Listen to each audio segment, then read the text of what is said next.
Anda sedang mendengarkan Life Restoration Podcast dari Alguska Nalendra, episode 11. Selamat datang di Life Restoration Podcast, inspirasi restorasi kehidupan dan transformasi diri untuk membantu mendesain kehidupan terbaik yang layak Anda dapatkan sesuai jati diri otentik Anda. Life Restoration Podcast menghadirkan berbagai inspirasi restorasi kehidupan dan transformasi diri yang juga diadaptasi dari kisah nyata para individu yang menjalani program terapi, konseling, dan life restoration coaching bersama Coach Alguska Nalendra. Halo para pendengar sekalian dimanapun Anda berada, semoga Anda sekalian seperti biasa selalu dalam kondisi sehat, berlimpah, dan bahagia. Berjumpa kembali di episode ke-11 kali ini. Memulai episode ini, saya ingin pertama-tama mengajak Anda membayangkan satu hal terlebih dahulu. Begini, bayangkan Anda sedang menghabiskan waktu bersama seorang sahabat baik yang sangat spesial bagi Anda. Bayangkan sahabat Anda ini sebagai seseorang yang sangat spesial. Ada banyak kisah yang sudah Anda lalui bersamanya. Dia selalu membersamai dan membantu Anda dengan segala daya upayanya. Dan kali ini, Anda berkesempatan menghabiskan waktu dengannya. Pertanyaannya adalah, bagaimana Anda akan menghabiskan waktu dengannya? Bagaimana Anda akan memperlakukannya? Seberapa jauh Anda akan melakukan berbagai hal yang bisa membuatnya merasa bahagia sebagai seorang sahabat yang kehadirannya begitu berharga bagi Anda? Tanpa harus menjawabnya secara terucap, saya yakin Anda memikirkan hal yang sama, yaitu Anda siap melakukan segala daya upaya untuk membuatnya merasa nyaman dan bahagia. Betul? Mengapa demikian? Lagi-lagi jawabannya sederhana. Karena dia adalah sosok yang penting, berharga, dan pantas Anda bahagiakan atas semua daya upayanya membersamai Anda. Betul? Nah, sekarang mari kita menyesuaikan ulang sedikit isi dari imajinasi ini. Tapi jangan salah, meski hanya sedikit, tapi yang kita sesuaikan adalah yang menjadi inti dari imajinasi ini, yaitu imajinasi Anda tentang sosok sahabat berharga yang tadi Anda bayangkan dalam imajinasi tadi. Kali ini, mari bayangkan sosok sahabat dalam imajinasi Anda tadi adalah diri Anda sendiri. Pertanyaannya sama, yaitu bagaimana Anda menghabiskan waktu dengan diri Anda? Bagaimana Anda memperlakukan diri Anda? Seberapa jauh Anda sudah melakukan berbagai hal yang bisa membuat diri Anda merasa bahagia sebagai sebuah sosok yang kehadirannya begitu berharga bagi Anda? Bukan tanpa alasan, saya mengajukan pertanyaan tadi. Dalam pengalaman praktek terapi dan konseling profesional yang saya jalani, entah berapa kali saya sudah menjumpai orang-orang yang menjalani hidup yang tidak karuan dan bahkan kacau berantakan, hanya karena satu hal fatal: tidak mengenal diri mereka sendiri. Dan bahkan yang lebih fatal lagi, yaitu sampai membenci dan memusuhi diri mereka sendiri. Seberapa jauh Anda peduli pada orang yang Anda tidak kenal atau tidak sadari keberadaannya? Bisa jadi sangat minim, bukan? Begitu juga, seperti apa sikap Anda pada orang yang Anda benci? Tentunya tidak menyenangkan, bukan? Seperti itulah gambaran langsung dari bagaimana pengaruh atas cara pandang diri kita terhadap diri kita sendiri dengan pada akhirnya bagaimana cara kita memperlakukan diri kita sendiri. Mereka yang tidak kenal dengan dirinya tidak akan tahu apa yang dirinya butuhkan atau inginkan. Mereka bisa terbawa nafsu untuk mengejar berbagai hal yang mereka inginkan, tapi tidak kunjung menemukan nilai kebahagiaan sejati. Mereka bisa bergelut dengan pencarian tidak berkesudahan akan nilai dari sebuah kebahagiaan, tapi berulang kali terhempas ke titik kehampaan yang sama, sampai-sampai merasa muak dan jenuh karenanya. Hal ini juga yang seringkali membuat beberapa orang yang mengalami hal ini kemudian menjalani kehidupan yang hambar. Tidak ada rasa di dalamnya, tidak ada gairah, hanya menyambung hidup dari hari ke hari, entah sampai kapan. Saya menemukan orang-orang yang tidak mengenal dirinya banyak menghabiskan waktunya untuk menjalani kehidupan yang bukan kehidupannya sendiri. Mereka terjebak kedua situasi. Pertama, menjalani hidup dengan mengikuti apa kata orang lain, tidak punya pendirian, dan tidak punya keyakinan diri tentang seperti apa kehidupan yang mereka inginkan. Kedua, mereka yang menjalani hidup dengan mengikuti hawa nafsu dan ambisi tidak berkesudahan, tapi sebetulnya merasakan kehampaan tidak berujung dalam dirinya. Di balik berbagai gemerlap pencapaian dan kehebohan yang ingin mereka wujudkan, ada satu rasa haus tidak berkesudahan yang tidak kunjung mereka bisa penuhi. Semakin mereka minum untuk memenuhi rasa hausnya, maka mereka merasakan kepuasan sementara, tapi kemudian kembali larut pada kehausan yang meresahkan. Dari waktu ke waktu, mereka mendapati rasa haus itu semakin menyiksa mereka.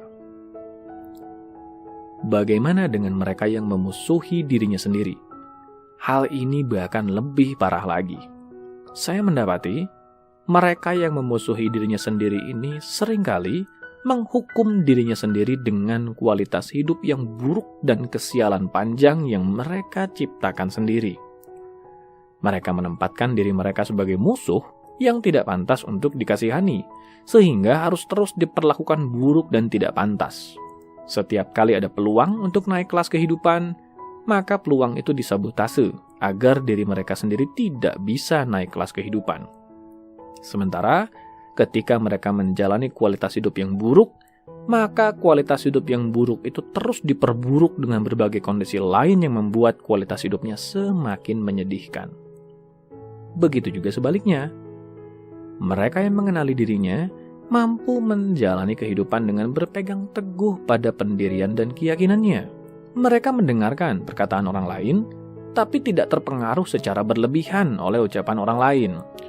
Pada akhirnya, mereka tetap membuat keputusan dengan berpegang teguh pada nilai-nilai kebahagiaan yang mereka yakini.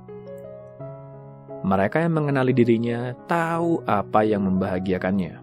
Mereka tahu apa yang mereka ingin wujudkan dalam hidupnya, dan tahu kadar yang dirasanya cukup untuk bisa membahagiakannya. Ketika mereka menikmati nilai kebahagiaannya, mereka tidak ragu untuk bisa berbagi semangat kebahagiaan dengan orang di sekitarnya. Bagaimana dengan mereka yang bersahabat dengan dirinya? Anda tentu bisa menebaknya. Kita akan memperlakukan sahabat dengan baik, bukan? Maka itulah yang dilakukan mereka yang bersahabat dengan dirinya sendiri. Mereka memperlakukan dirinya sendiri dengan segala tindakan yang membawa kebaikan bagi dirinya. Mereka tidak ragu untuk naik kelas kehidupan karena mereka tahu mereka pantas untuk itu. Mari kita pahami satu persatu hal yang menjadikan semua ini terjadi. Pertama-tama, perlu kita sadari bahwa kita tidaklah bisa bersahabat dengan orang yang kita bahkan tidak kenali. Maka begitu juga untuk bisa bersahabat dengan diri kita. Pertama-tama, kita harus mengenali diri kita terlebih dahulu. Mengenali siapa diri sejati kita, mengenali apa yang kita butuhkan, mengenali nilai-nilai kebahagiaan yang kita yakini, lalu dilanjutkan dengan menempatkan diri kita sebagai sosok yang penting untuk diperlakukan dengan baik, dimuliakan sebaik mungkin sebagai seorang sahabat yang berharga. Disinilah tantangan pertama terletak. Kita seringkali kesulitan mengenali diri kita sendiri. Karena kita bertumbuh dengan mengikuti cara pandang yang lingkungan tanamkan atas diri kita. Dalam masa pertumbuhan ini saja bukan tidak mungkin, ada begitu banyak luka yang kita alami, atau orang-orang biasa menyebutnya sebagai luka batin. Luka batin bisa begitu memenjarakan potensi diri kita. Mereka yang terpenjara oleh luka batin ketakutan misalnya. Mereka tidak bisa mengenali potensi sejatinya akan hal-hal besar yang seharusnya bisa mereka lakukan, karena setiap kali memikirkan berbagai hal besar, justru ketakutanlah yang muncul memenuhi diri mereka. Sehingga mereka mengurungkan niatnya mewujudkan hal-hal besar tersebut dan memilih mengerjakan hal-hal remeh yang mereka rasa sesuai dengan kepantasan dirinya.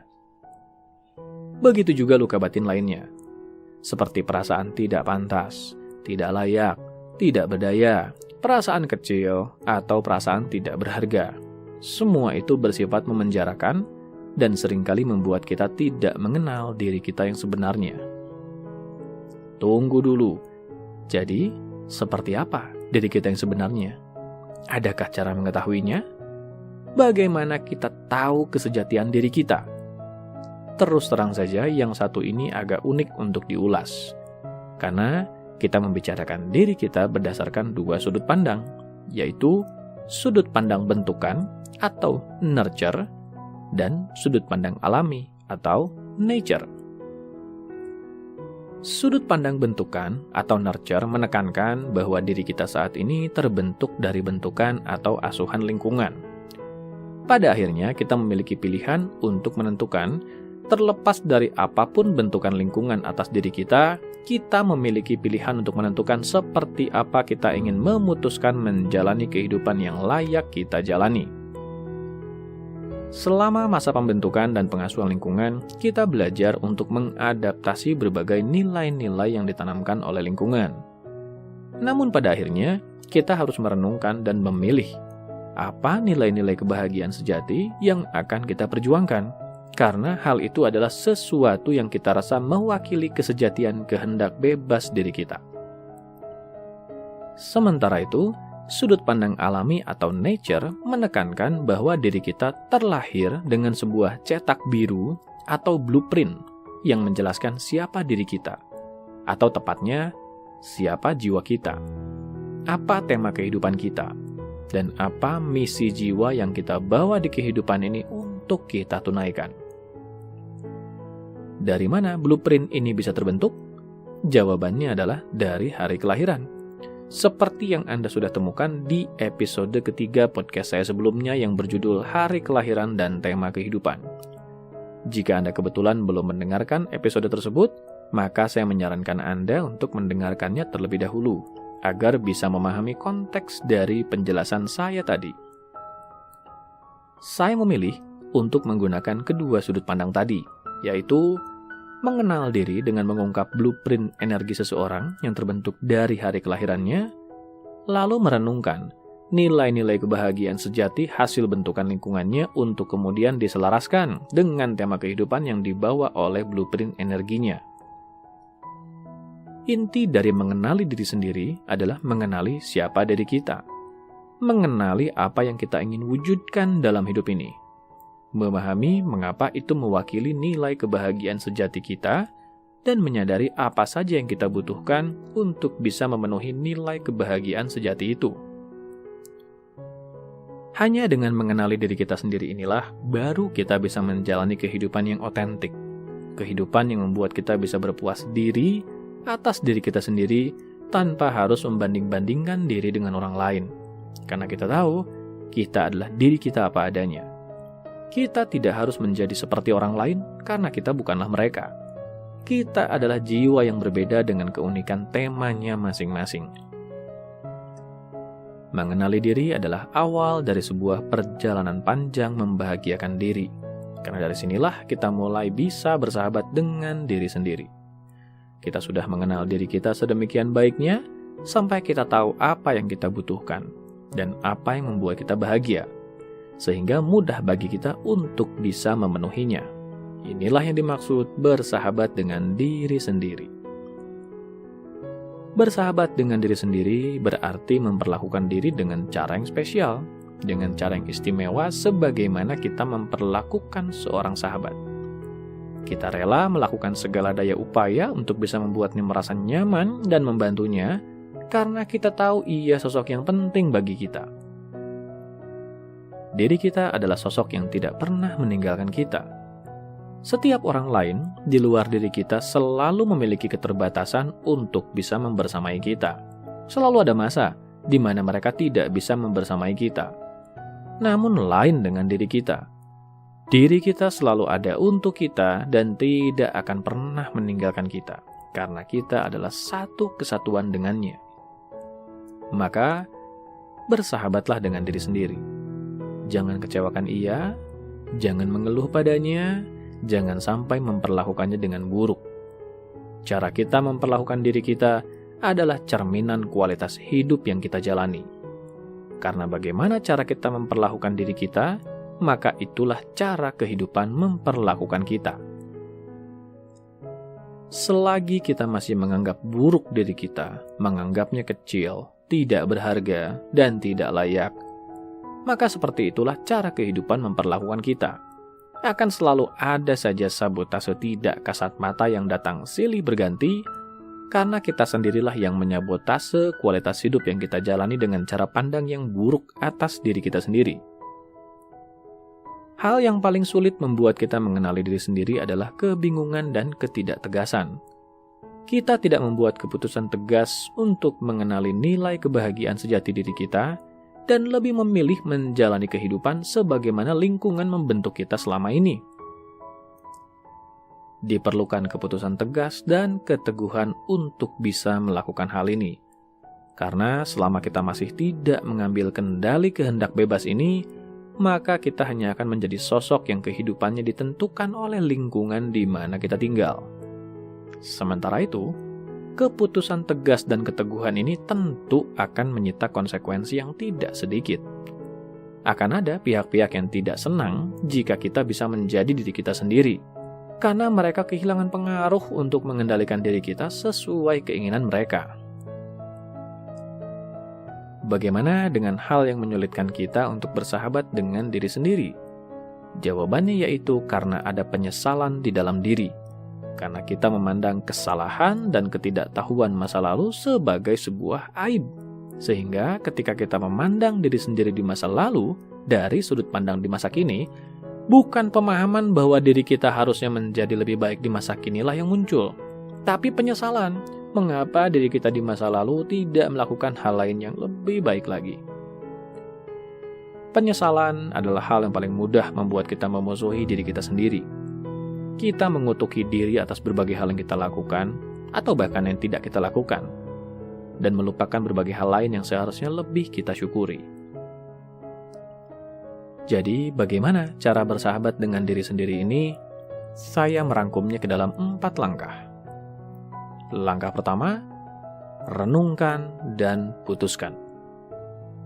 Renungkan dan putuskan dengan kesiapan penuh bahwa Anda siap mengenal dan bersahabat dengan diri Anda sendiri. Buat satu kebulatan tekad bahwa Anda siap menjalani kehidupan terbaik yang memang layak Anda jalani sebagai kehidupan Anda sendiri, bukan kehidupan orang lain. Langkah pertama ini sangat berhubungan dengan kehendak bebas. Anda harus mengandalkan akal untuk merenung dan memutuskan sepenuh hati. Menyadari bagaimana selama ini lingkungan membentuk dan menanamkan nilai-nilai yang Anda yakini tanpa Anda sendiri dulu pernah menyadarinya. Lalu, membuat keputusan tegas untuk meyakini nilai-nilai yang memang Anda sukai karena Anda tahu nilai-nilai itu mendatangkan kebahagiaan sejati pada hidup Anda. Langkah kedua, bebaskan diri Anda. Tembus berbagai lapisan luka dalam diri Anda yang selama ini membatasi potensi Anda, membuat Anda tidak mengenal diri Anda sendiri. Kesadaran Anda tidak bisa mengenali diri sejati Anda karena terhalang oleh luka yang selama ini membentuknya. Pun demikian, diri sejati Anda tidak bisa melangkah maju menjemput peluang di luar sana karena selama ini menghabiskan hidupnya di balik luka yang menghambat potensinya untuk bergerak maju. Ia bahkan tidak tahu ada dunia luas terbentang di luar sana karena terlalu lama menghabiskan waktu di balik tembok luka yang selama ini memenjarakannya. Hancurkan berbagai penyesalan yang selama ini Anda bebankan terhadap diri Anda sendiri. Sadari bahwa diri Anda di masa lalu masihlah dipenuhi keterbatasan dan ketidaktahuan. Sehingga kesalahan apapun yang dilakukan saat itu semata karena Anda belum siap mengantisipasinya. Hal itu menjadi menyakitkan karena kita meninjaunya ulang di masa kini dari sudut pandang yang fokus pada penyesalan dan bukan pembelajaran. Maka fokuslah pada pembelajaran. Sekali lagi, bulatkan tekad. Tembus berbagai lapisan luka dalam diri Anda. Pelajari berbagai cara menyembuhkan diri sendiri. Minta bantuan profesional jika perlu. Intinya, berjuanglah, perjuangkan diri Anda. Bebaskan ia dari penjara jiwanya. Saya sudah membuat beberapa episode podcast yang berhubungan dengan cara melepaskan luka batin dan berdamai dengan rasa takut. Silakan temukan episode tersebut untuk Anda dengarkan dan praktekkan nantinya. Langkah ketiga, kenalilah desain blueprint energi Anda. Kenali seluk-beluk tema kehidupan dan misi jiwa yang terkandung di balik hari kelahiran Anda. Setiap orang memiliki peran di kehidupan ini. Kalau semua menjadi tukang dagang, lalu siapa yang akan beli? Kalau semua menjadi pembeli, lalu mereka akan membeli dari siapa? Karena tidak ada tukang dagang di antara mereka. Kalau semua menjadi pemimpin, lalu siapa yang akan jadi rakyat? Kalau semua jadi rakyat, maka siapa yang akan memimpin? Begitu juga berbagai pertanyaan lain yang berhubungan dengan peran kehidupan ini. Kita semua memiliki peran untuk ditunaikan, baik untuk lingkungan di mana kita tinggal, ataupun untuk kehidupan di mana kita berada. Ketika kita menyadari peran kehidupan ini, maka lebih mudah bagi kita untuk menjalani kehidupan otentik sesuai misi jiwa kita. Langkah keempat dan terakhir, berikan diri Anda nilai kebahagiaan yang dibutuhkan sesuai dengan hasil perenungan Anda di langkah kedua, dan berikan diri Anda segala kebutuhan yang diperlukan oleh blueprint energi Anda. Sekali lagi, Anda tidak harus menjadi orang lain. Anda cukup menjadi diri Anda sendiri apa adanya. Justru, cara terbaik bersahabat dengan diri Anda sendiri adalah dengan cara menjadi diri Anda sendiri apa adanya. Namun bukan diri sendiri yang larut dengan nafsu dan ego, melainkan diri sendiri yang menyadari nilai kebahagiaan sejatinya dan kemudian berbagi semangat kebahagiaan pada orang di sekitarnya. Kita tidak bisa memberikan yang tidak kita miliki. Bagaimana mungkin kita bisa memberikan cinta kasih pada mereka yang kita sayangi jika kita sendiri tidak memiliki cinta kasih itu dalam diri kita? Begitu juga kebermanfaatan dan persahabatan. Bagaimana mungkin kita bisa berbagi keduanya jika kita sendiri tidak memiliki keduanya dalam diri kita? Mulailah dulu bersahabat dengan diri Anda sendiri. Anda akan mendapati semangat persahabatan itu menular keluar dan menjadikan orang-orang merasa nyaman bersahabat dengan Anda. Dengan semangat persahabatan itu juga, Anda bisa lebih mudah membangun semangat persahabatan di antara orang-orang di sekitar Anda. Untuk menyadari nilai-nilai kebahagiaan sejatinya, itulah yang dimaksud kebermanfaatan. Sampai jumpa di episode berikutnya.